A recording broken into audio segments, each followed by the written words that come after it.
Okey, sekarang pelajar-pelajar boleh buka muka surat 95. Kita lihat iaitu perkara-perkara wajib haji dan umrah. Antara perkara wajib haji dan umrah iaitu terdapat 6 perkara wajib haji dan umrah. Yang pertama iaitu niat ihram di miqat. Berniat ihram di miqat ialah ketentuan tempat ataupun masa untuk berniat ihram ataupun haji ataupun umrah, iaitu garis masa. Bila garis masa yang boleh kita berniat, iaitu miqat, terdapat dua miqat tempat yang kita perlu berniat, iaitu miqat zamani, iaitu ketentuan masa bagi seseorang untuk berniat ihram ataupun haji bermula dari 1 Syawal sehingga masuk waktu subuh pada 10 Zulhijjah. Iaitu bermula dengan 1 Syawal, selepas 1 Syawal, lepas Syawal, Zulkaedah, selepas itu bulan Zulhijjah. Maksudnya kita ada lebih kurang dalam 2 bulan lebih untuk kita berniat untuk melaksanakan haji pada tahun itu. Selepas saja 1 Syawal, selepas Ramadan kita akan beraya Aidilfitri. Aidilfitri iaitu 1 Syawal. Selepas 1 Syawal, sebulan. Selepas bulan Syawal, bulan Zulkaedah. Selepas bulan Zulkaedah, bulan Zulhijjah. Sehingga 10 hari, tanggal 10 Zulhijjah sebelum masuk subuh pada 10 Zulhijjah. Itulah tempoh masa yang panjang bagi sesiapa yang berniat untuk melaksanakan haji pada tahun itu. Manakala yang kedua, miqat makani. Miqat makani iaitu ketentuan tempat ataupun sempadan tempat untuk berniat ihram. Ini miqat, kawasan ataupun garisan untuk kita berniat menerusi geografi ataupun garis tempat untuk memasuki Masjidil Haram, iaitu terdapat 5 tempat berniat makani. Yang pertama iaitu Zulhulaifah. Zulhulaifah iaitu kebiasaannya umat Islam yang mana daripada arah Madinah. Bila masyarakat daripada Madinah, jemaah-jemaah haji daripada Madinah akan berniat di garisan ini. Manakala yang kedua iaitu Zatul Iraq, iaitu dari arah Iraq. Orang yang daripada jemaah-jemaah daripada arah Iraq bila nak memasuki Masjidil Haram ataupun di Mekah ini, dia mesti melalui miqat ini, iaitu Zatul Iraq. Yang ketiga, Qarnu Manazi, iaitu arah daripada Malaysia ataupun Asia Tenggara. Bermaksud orang daripada Asia Tenggara, Malaysia, Indonesia, Thailand, Singapura, Cambodia, Kemboja, mana lagi? Jepun, Australia akan masuk ke Masjidil Haram melalui miqat Qarnu Manazil.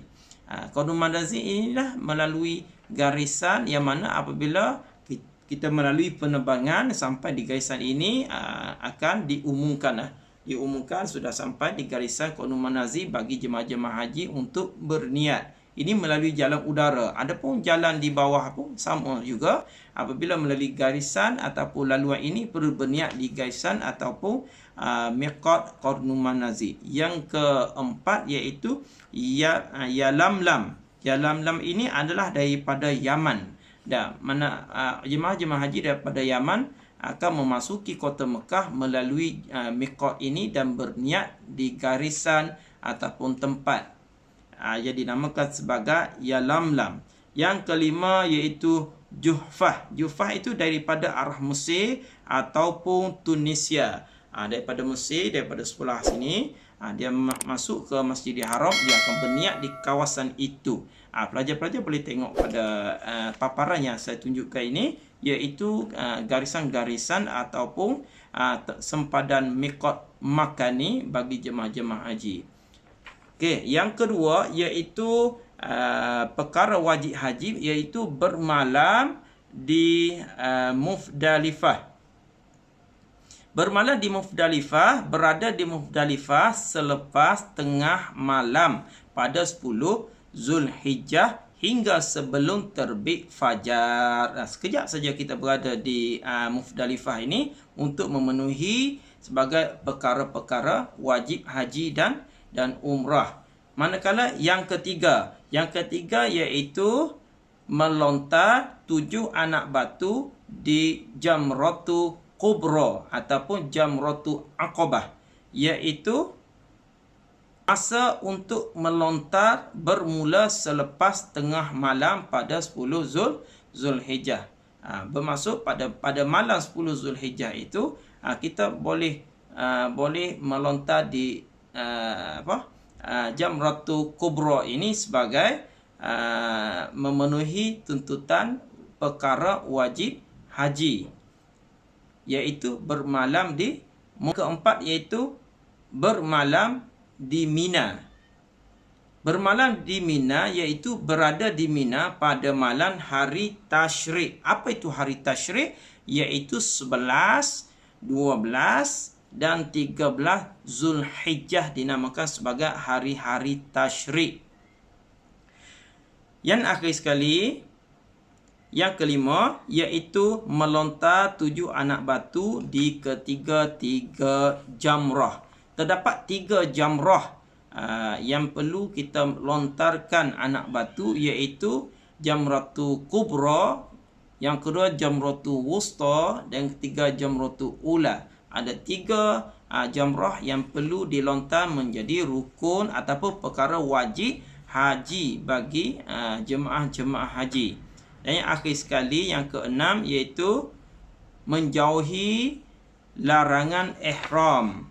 Apa itu larangan ihram? Ihram itu adalah sejenis pakaian kain yang tidak berjahit yang perlu dipakai oleh semua jemaah haji.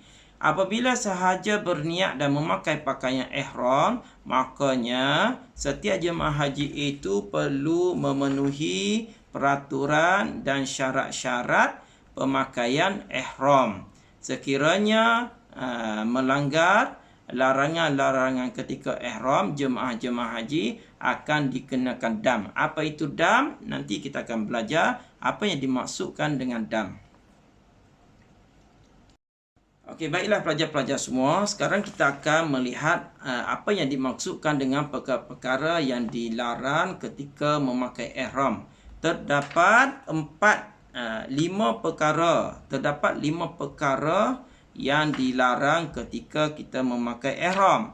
Yang pertama, dari sudut kecantikan. Tidak boleh sesekali jemaah haji itu menyapu minyak rambut. Tidak boleh pakai minyak rambut, ya. Yang kedua, mencabut bulu atau rambut. Setelah kita memakai ihram, kita nak cabut bulu, nak cabut rambut, nak cukur misal, nak cukur janggut, tak boleh, ya, kerana itu adalah perkara yang dilarang ketika memakai ihram. Yang ketiga, memotong kuku. Potong kuku setelah mana memakai pakaian ihram. Sebelum boleh, selepas tidak boleh. Manakala dari sudut wangi-wangian, berwangi-wangian sama ada pada pakaian badan atau menghidunya, tidak boleh. Tidak boleh bagi jemaah haji yang telah pun berihram memakai wangi-wangian pada badan ataupun pada pakaian ataupun menghidu bau wangi-wangian, tidak boleh. Yang ketiga, kita melihat larangan dari segi pakaian, iaitu memakai pakaian berjahit atau bercantung. Kain yang dipakai tidak boleh bercantung ataupun dijahit. Kena memakai satu kain ihram yang tidak berjahit dan panjang. Yang kedua, menutup kepala. Bagi lelaki tidak boleh menutup kepala.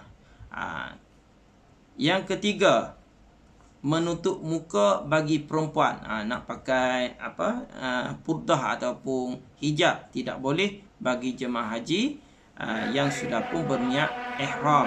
Yang keempat, memakai sarung tangan. Sarung tangan pun tidak boleh.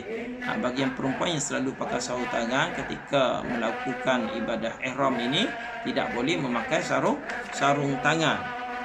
Yang kemudian kita melihat dari segi yang keempat, dari segi alam sekitar, iaitu memburu binatang buruan. Binatang buruan, kita pergi ke sana, ke Masjidil Haram, kemudian kita berburu binatang.